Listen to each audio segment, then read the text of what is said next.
My name is Denise Rayla, and I am a lesbian, and I've been practicing Buddhism for the last 27 years. And when I began my practice, I wanted to overcome this sense of shame and guilt and feeling of rejection for being a lesbian.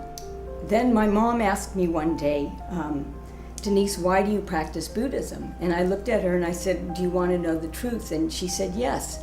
And I said, because I'm gay and I'm chanting to become straight. And she looked at me and she said, Denise, I thought your Buddhist practice was about you being happy as you are and who you are, and what makes you think that you could change from being gay and being straight.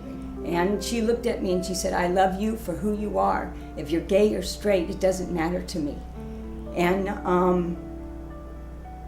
at that moment, something inside of me shifted. The shift that took place in my life at that moment was really looking at my Buddhist practice, and was I practicing as a hypocrite? And was I trying to be something that I wasn't? And I realized that I had to change this fundamental darkness that exists inside of my own life, that I was giving power to what society was thinking of me instead of honoring who I am and contributing what I had to contribute for world peace.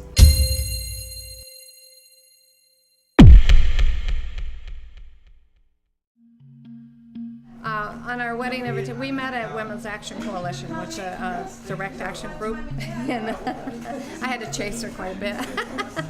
But our wedding invitation, I have a picture of Jerry being drugged off by the police, and I made a thing about how we met through activism, and that our wedding was about activism, and that we wanted everyone to donate to the June Laser Archives. And but it was just, not that many wedding invitations have someone being drugged off by the police. So it has her doing that, and then it had a picture of us at one of the Dyke marches together. Cancers are very sensitive, even more sensitive than Pisces. You think so? Oh, she hurts my feelings all the time. You've never heard there's a joke about cancers. There's a joke about cancers and getting married. That the person proposes to their girlfriend who's a cancer and said, will you marry me? And she said, why did you say it like that? The cruelty of unloving words, nasty slurs, and violence can most times be tempered by an educated mind. Yet reason can never be more powerful than an open heart.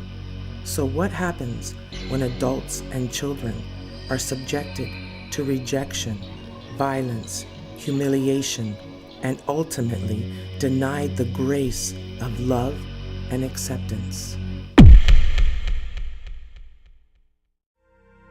My name is Howard Williams.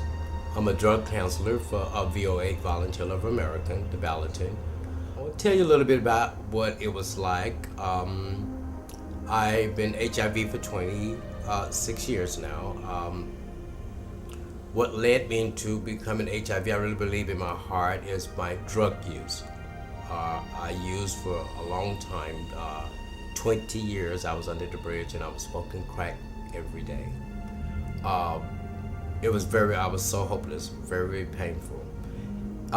I believe that in my heart, and I know that it came from my parents because of my lifestyle.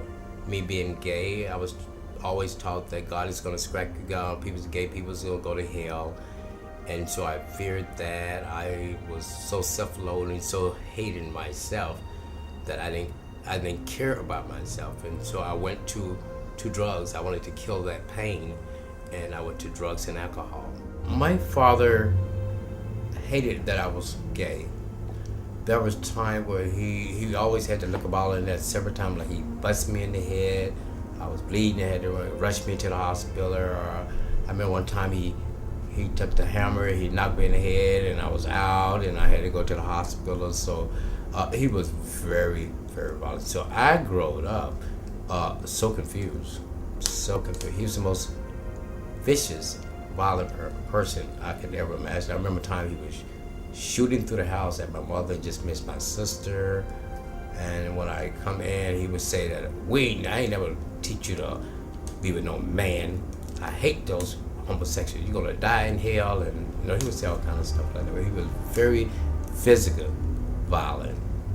And I believe that contributed to me going to my using of drug also, and trying to escape and not being responsible and becoming HIV of now today 26 years, which today I know that HIV is not a death sentence today, and I'm a living witness of that.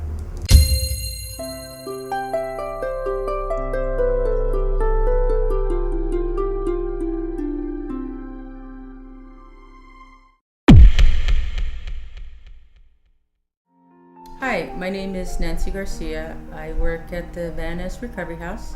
I am a program advocate working on my counseling license through KDAC.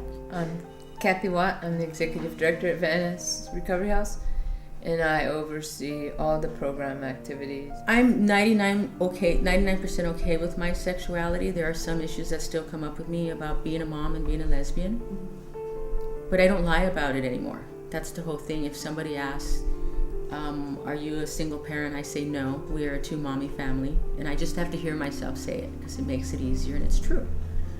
We've never really had the conversation and sat down and explained you have two mommies.